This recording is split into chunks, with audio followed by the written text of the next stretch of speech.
wow, look at all this stuff I made. 300 blog posts, but they're all freaking garbage. I think we overestimate the autonomy of these agents. Yeah, that's a great call out. The human in the loop, the memory, the interaction with them, it's still a critical part of how we work with agents. Software engineers have done an incredible job convincing the world that you can't measure their productivity. It's like a secret sauce of the profession. Knowledge work as we know it is going to go away. And what he calls the next frontier.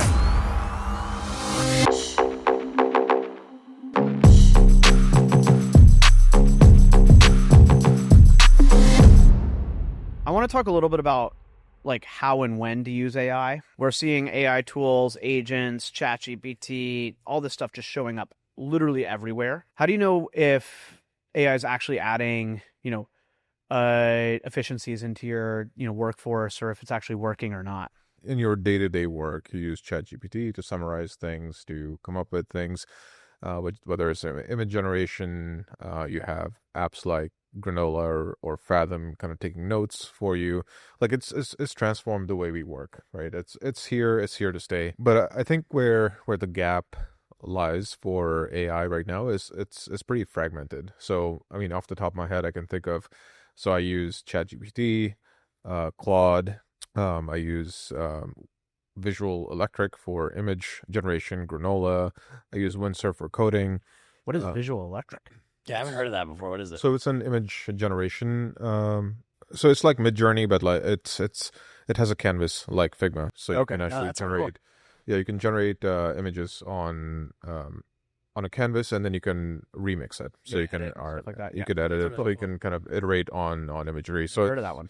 Yeah, so it's been pretty cool. AI has become part of my workflow, and I use it all the time. The gap I see is that these tools are still disconnected.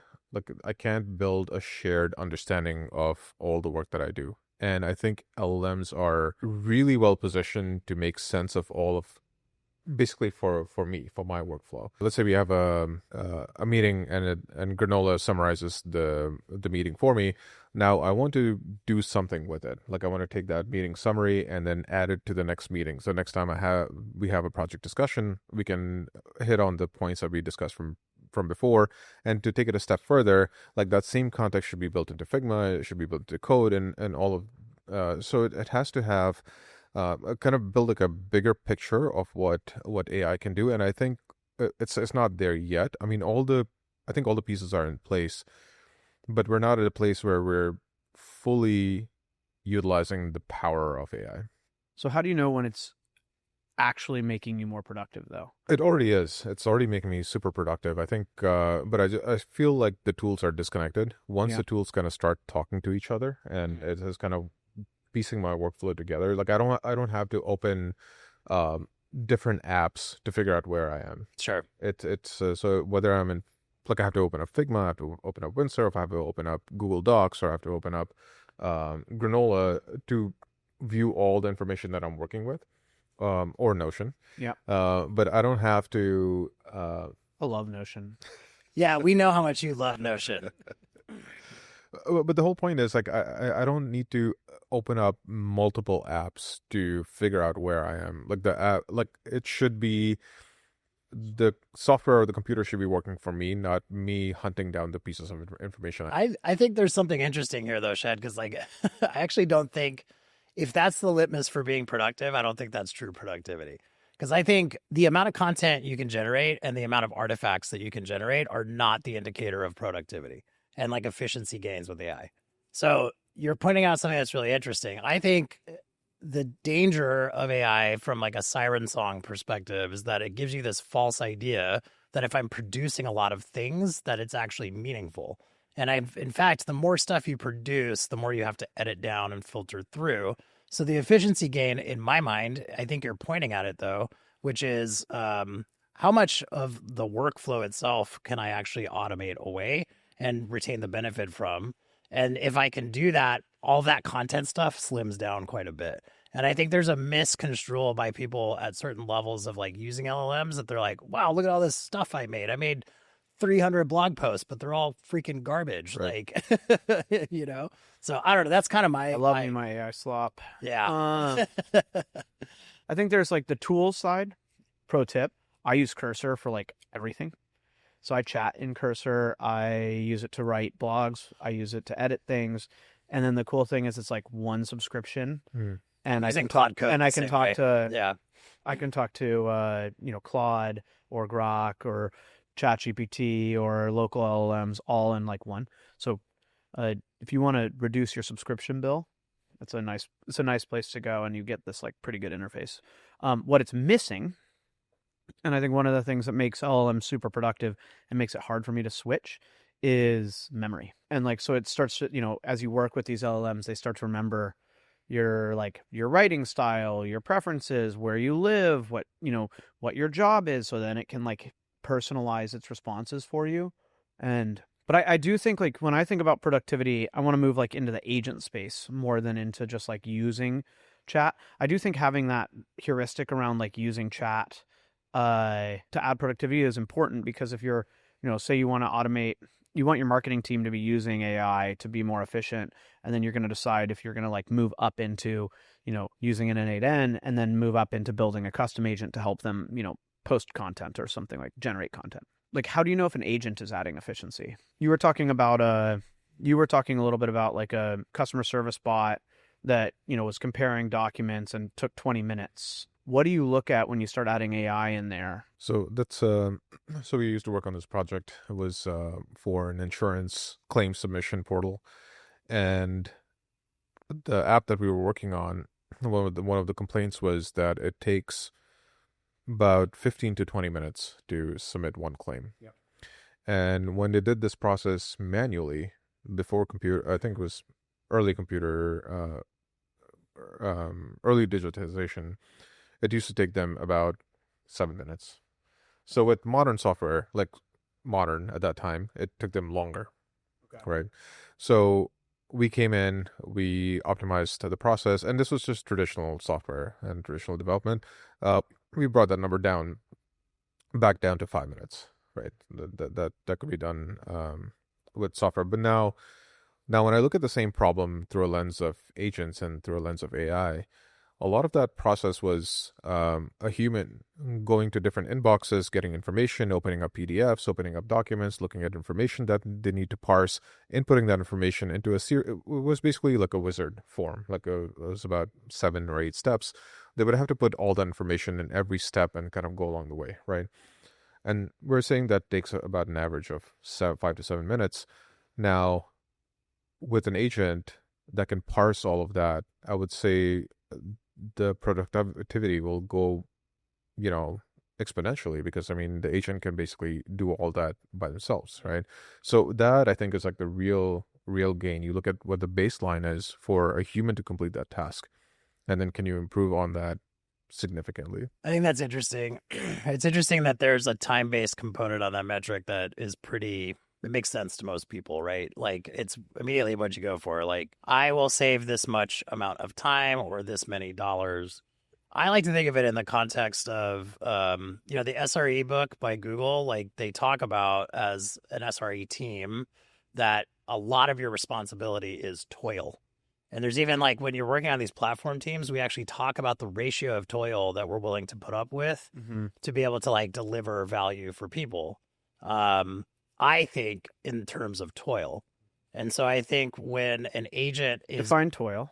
So toil is basically anything that's a distraction from your main function of your job. Okay. So like in SRE, like there's a lot of toil that happens because maybe you haven't built a platform that's correct for onboarding new services. Okay. So you're spending a lot of time with these requests to like onboard a new service, right? That by definition is not under your purview, and it should be automated, right? And it should be improved upon. Yeah. With traditional software engineering, it's kind of hard to unwedge from those toil points. But I think agents, especially ambient agents, give us an opportunity to reduce toil in that way. I like the toil because it, like, if there's, and you talked about, like, what was the word earlier that we used, like a grind or something like that. There are parts of tasks that are just a grind. It's like finding a document or searching through a report. If we can automate the grind out and keep the human process in the right place, that feels more productive. In these tasks like customer service, where you have like actual ticket times, and you're using those metrics, it's really easy to measure productivity gains by adding an agent. And actually you can target productivity gains. So you have your like minimum viable agent, and that minimum viable agent, we want to improve, productivity or ticket times by 30%. And then our next release, we want to do another 10 and then another 10. And you kind of measure effort to return as you keep iterating on your agent. Software engineers have done an incredible job convincing the world that you can't measure their productivity. Yeah.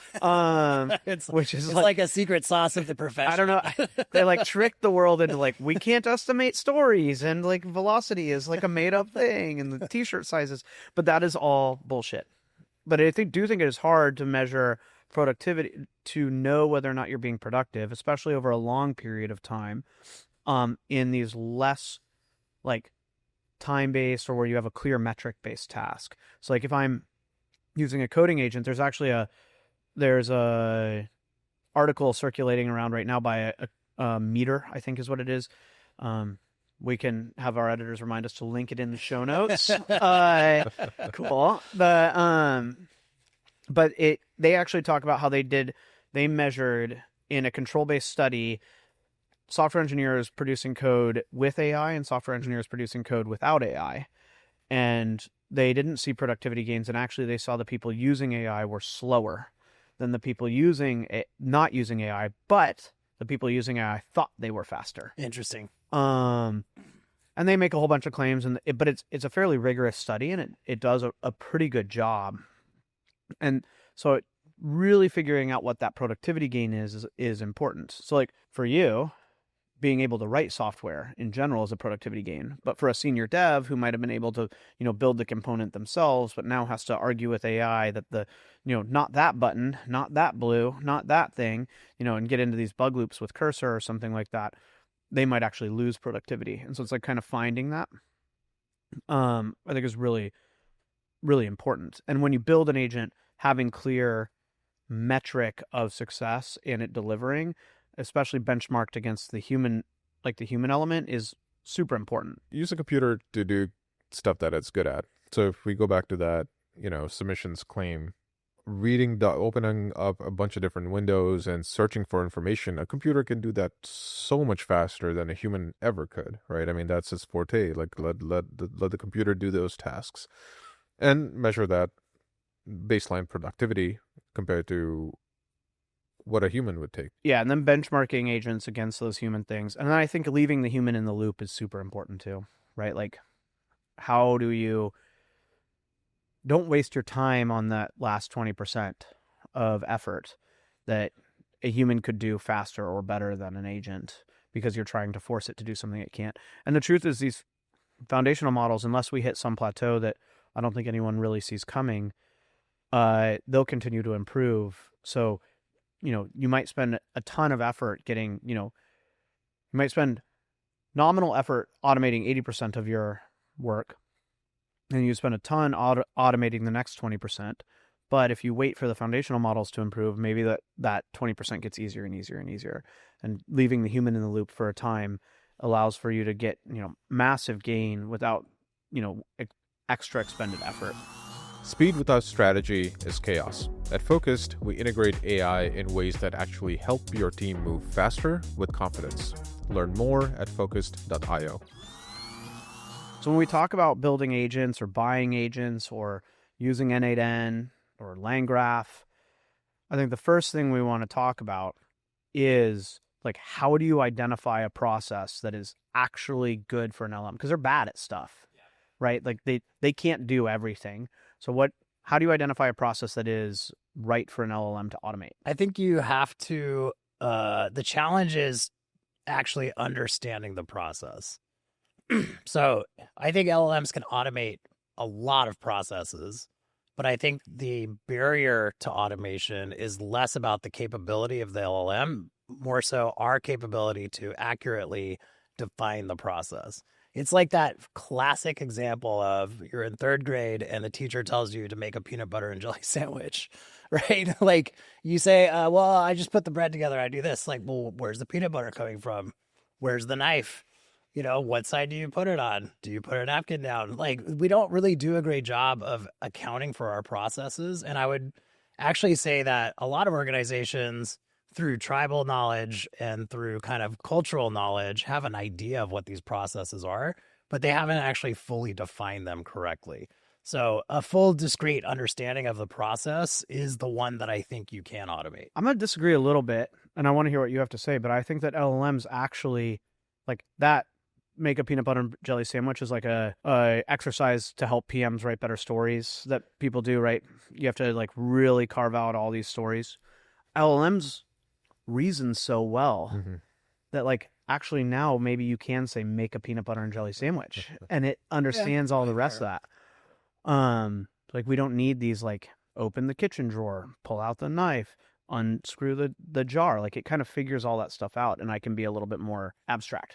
I don't disagree, unless it comes down to a process that doesn't have the context that the model, like if you don't provide the right amount of context.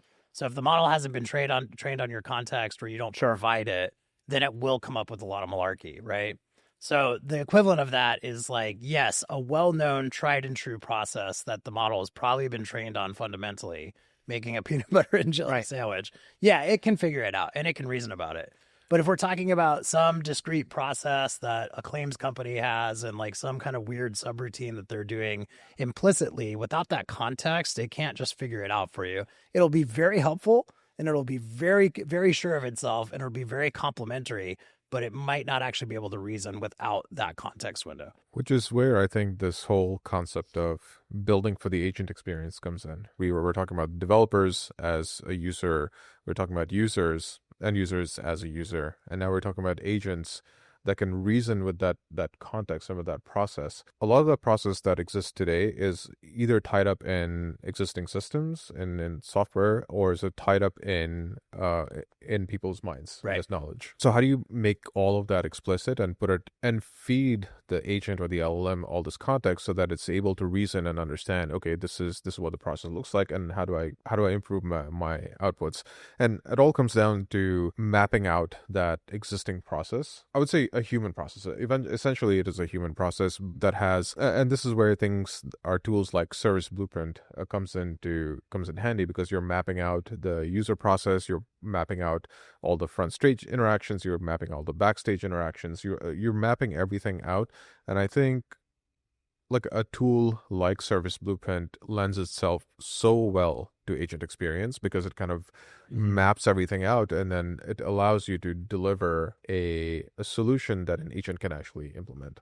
What you're talking about is you have to have the knowledge to understand the components of a system.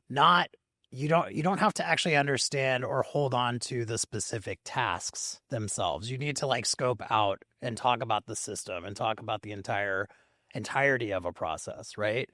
There's a really interesting article I read recently by this guy, Joe Hudson. He's a really accomplished career coach for billionaires. I think even Sam Altman goes to this guy. And he was talking about this idea that, knowledge work as we know it is going to go away. It's being automated away. And what he calls the next frontier, and of course he's a coach, so it's a little squishy, but he calls it wisdom work. I don't know if I like that term, but I understand what he's going for, which is, the things that we hold on to that give us value of these tasks that we accomplish, we kind of erroneously believe that that's the value we add. But no, what we add is exactly what you called out. We add discernment. We add the ability to look at things holistically. And our jobs are to give that and provide that context to this third user so we're successful. And I think where we're going naturally with this is the prompt, right? The prompt is like the brain, the instruction set outside of the weights of the model that create behavior. Who gets to write that prompt? I mean, initially it's the devs who write it, but I don't think they're the ones that should own it. I think it's a shared domain. From a design perspective, you're modeling the agent's behavior, and so you're looking at kind of what is the output, what is the ideal outcomes that you're going for with the agent's behavior. But then you get into evals, right? You get into like, that's where the devs come in, but then you also have like the business context and the business logic. And then, so I don't know, in my mind, it seems like it's maybe the prompt is kind of because it is so critical to the behavior of the agent, maybe it's like a shared ownership of the prompt. We're going to try and create test test languages that allow PMs to write tests like Right, Gherkin and stuff like Cucumber or that. something Cucumber. yeah, totally behavior-driven And testing. But like that kind of stuff, like the PMs never actually wrote the test. Let's be honest. And That's like true. because it was so hard, is like the prompt the first time like a business person can actually program a system? I think so. I think there's an interesting trend that I've seen with friends of mine and also some of our clients who are basically AI-centric startups, right? Earlier stage. A pattern that I've seen, like a good friend of mine is, she's working on a AI-powered startup and she's the founder and the subject matter expert, right?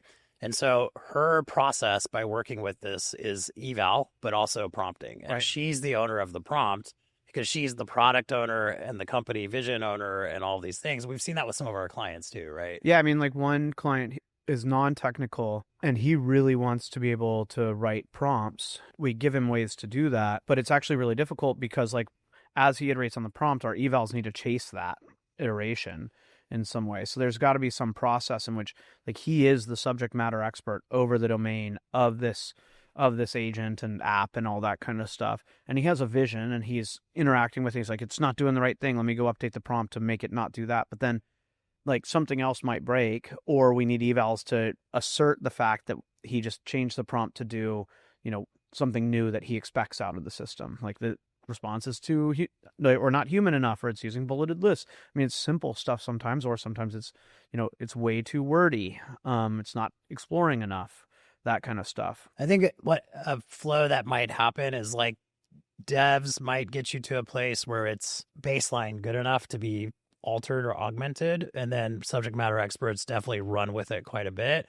And then the focus shifts on how do I get that feedback loop tight enough for the SME to actually get value from it. So what are we overestimating then in terms of the capabilities of these things? So I think it's almost a scale. So with LLMs, you get a lot of overestimation with just the tool. Like talk about ChatGPT or Claude. The first time you prompt something, it gives you a bunch of output and you're blown away. It's like, oh man, this thing can do anything. Once you start using it more and more, that optimism kind of goes down. Degrades very quickly. Yeah, so it goes down to the point that when you're actually working with agents, or if you want to implement agents, the common theme that I've heard from clients is, will this actually work? There is hype, there's overestimation in the market, but I think it depends on like what your exposure is to working with it. Like the closer you are to it, the more you understand that actually, you know what, it's not as like we still have to build it properly. I think that's a really great point, and I think the overestimation comes from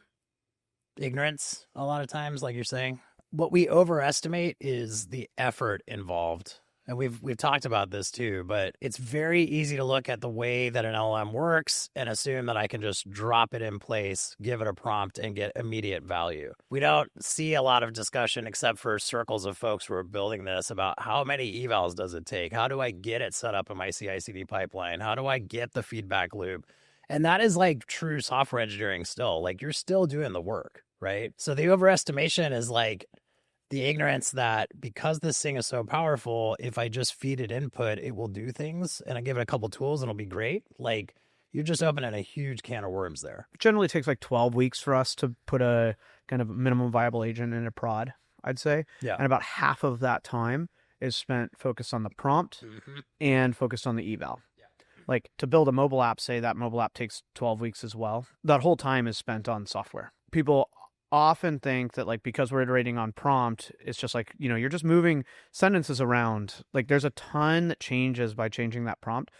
And the eval is the way you change your prompt with impunity. So getting eval in there is super, super, super important. 100%. The LLM should do this. We write an eval that makes sure that the LLM does it. We watch that eval fail, and then we add the prompt. If we have a bug in our agent, we write an eval that validates that bug. We watch the eval fail, and then we iterate on the prompt until the eval passes. And that, like, it's the same as the red-green refactor in traditional software. But returning to the, like, what I think we overestimate, I think we overestimate the autonomy of these agents. Yeah, that's a great call out. The human in the loop, the memory, the interaction with them, it's still a critical part of how we work with agents. People want to be able to drop an autonomous system into a job function and have it completely replace the job function, right? And we're just not there. I'm not saying we won't get there, and I'm not saying it won't get there fast for some job functions, but we are not there. And the human being in the loop is actually a critical part of the learning process as that agent develops. And so, like, I'm not going to build a claims remediation agent or an AI therapist or a customer service agent without having a human in the loop for a significant amount of time, because that human is reinforming through memory, long-term memory of the agent, how it should be responding in a domain-specific way. Customers over and over and over overestimate the human being autonomy and capability of the agent from day zero. If you got something useful out of this episode, consider leaving us a rating on Spotify. It helps more people find /deploy and keeps the conversations going. So I want to deep dive into an article I thought was super interesting by Pete Kumin. He writes about AI horseless carriages. I think one of you summarize it quickly, and let's talk about where it goes, what that horseless carriage is. A horseless carriage, before you kind of dig into the details, when we first started moving to automotive stuff, we think of a car, right? Those first prototypes that were replacing horses with an engine had the same construction, same materials, same suspension, the same wheels. They just slapped an engine on it. And so you can imagine that would be like a bone-shattering ride if you're going around in a car that's really not a car. It's a carriage with an engine on it, right? The thing that Kuman talks about in this article is one thing that he finds frustrating with current AI tools is the lack of transparency into the prompt. We have a prompt that's intrinsic in ChatGPT. It's the system prompt. It tells it how to act and what to do. I love his example of the Gmail assistant, because he's trying to get this Gmail assistant to write an email in his voice, and it sounds like it should be made from some kind of phishing attack or something. Right. It's not even close to how he would write anything. But he does this cool thing in the article where he has kind of these experiments where he says, what if I expose the system prompt to you and allow you to interface with the system prompt? How does that change the way you work with this tool? And it's very effective. He's actually able to make a pretty interesting and compelling prototype to read emails, classify their importance, prep a response, get a draft ready to go. And then in a certain spot, it's hey, do you like this? Is this going to work for you? So he's got all this stuff. He's got human in the loop. He's got, certain recall. He's got the context window there. Really cool stuff.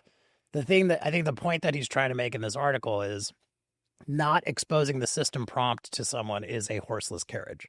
What we're doing is assuming old patterns of input that will just work, right? But the real power and the real ability to actually interface with these things are those system prompts. So exposing the system prompt was actually, it wasn't even a system prompt, it was a user prompt. So let's say he wanted to write an email in his voice. So the example he gives is he wants to write a quick email to his boss saying that his daughter is sick and he can't come into work. If you just write types of that prompt, ChatGPT gives you, or I think it was in Gmail, it was a Gemini assistant, gives you a very super formal prompt. And he's like, I don't have that relationship with my boss. Right. The guy's super informal. But then I can generate a user prompt saying that, hey, you know what, I want to tell my boss Gary that my daughter is sick. I'm kind of informal. I use all lowercase. Sometimes I misspell words. And now the prompt is longer than the message he could just send to his boss. So I'm wasting time kind of writing this prompt out. So super enlightening for me was that having access to the system prompt gives you so much more power in writing the applications that you would use versus what he calls are just slapping AI features into existing products, which is if you want to have AI, and this goes back to the productivity and it goes back to kind of making AI useful, you as a user having control over that system prompt gives you AI becomes more powerful once you have control over the system prompt. Yeah. Is the system prompt part of the intellectual property of the product though? How do you give that much power back to a user? And and kind of secondly, maybe, is it too technical sometimes to give to a user? Having access to that system prompt actually makes it useful. Otherwise, you could just use ChatGPT. It's just text. I mean, it's verbose, and there's a lot of, I guess you could call them hacks or certain kind of phraseology in the English language or whatever the language is to make things more or less important and all that great stuff. I mean, prompt engineering, if you will, is a thing. But I don't think it's too technical. I think it's just you have to have the skill or you have to interface with it. Yeah, I feel like we're bouncing back and forth a little bit, only because we talk about how we need eval and all these other things, but so we can change a prompt, and like even minor changes to a prompt can have dramatic changes to the outcome. And then we're saying, but we're going to let every user change a prompt. Like, does that degrade especially a system prompt? Like, does that degrade? Now, can my users change the prompt and have a horrible experience with my product? If we're talking about agents, like the agents, the behavior of the agent would be the system prompt, right? Like that would be defined. What the user is still doing is the user has control over the user prompt, and they can hit the system prompt and get the output that they need. So basically what we're saying is it's you have more control over the outputs and the agent behavior if you can control the system prompt. I wonder if there's ways to do this without giving the prompt to a user. Yeah. Memory is something we've talked about a little bit, but we haven't talked about like what and how memory can be added into a system. Say I had an email client and I wrote my agent, similar to this Gmail client. I took every time I, generated a response email, I let the user edit that email. And then I took if they edited it, I'd have an LLM decide what I changed. So like he always changed best regards to cheers. Eventually, that would get added to memory. So can we have like the behavior of a user reinforced, and then that memory gets shoved back into the system prompt, but you're not giving like full access to the prompt back to a user. You're letting their behavior inform how the prompt should change. No, it totally makes sense. It's a different path to a similar outcome, right? And arguably, I definitely agree with your point. I think it's a safer path in some situations, right? Like for a better experience, right? So if I can create my personal memory bank, which kind of goes to some of the things you were saying about this disconnected nature of working with these tools, like that corpus of data that you have, like if we're training the system on that and it's reacting to it, it can anticipate things that are specific to you. To be fair to his article, I mean, this came out a while ago and we were kind of on this, and even in the past 6 months, we've said it, like things have changed so dramatically in how people think about interfacing with LLMs, right? But your point's super well taken. Now the question becomes like, how do we secure and keep that data and that your specific memory and your footprint? How does that come with you along your journey with all these products? If I were a product owner at ChatGPT, and I would not want that memory to go someplace else, because Right. that gives some staying power to ChatGPT, because if it knows me, I'm going to get better responses than if I like sign up for Claude and want to go try their new model and it has no idea who I am, how I write, what I do. Right. So- But I mean, the author would argue, though, that that's a horseless carriage, right? If you can't own the thing that's fundamentally changing the behavior of the agent that you're interacting with, I think his argument is that is the horseless carriage. It's not useful. What other horseless carriages are out there? The travel agent. Actually, I don't know. I think it's interesting because you and I have talked about this, Austin, but I know that the interface is just text, right? But I think the ubiquity of the chat interface is becoming a horseless carriage, and its application to everything, right? Like you see it everywhere.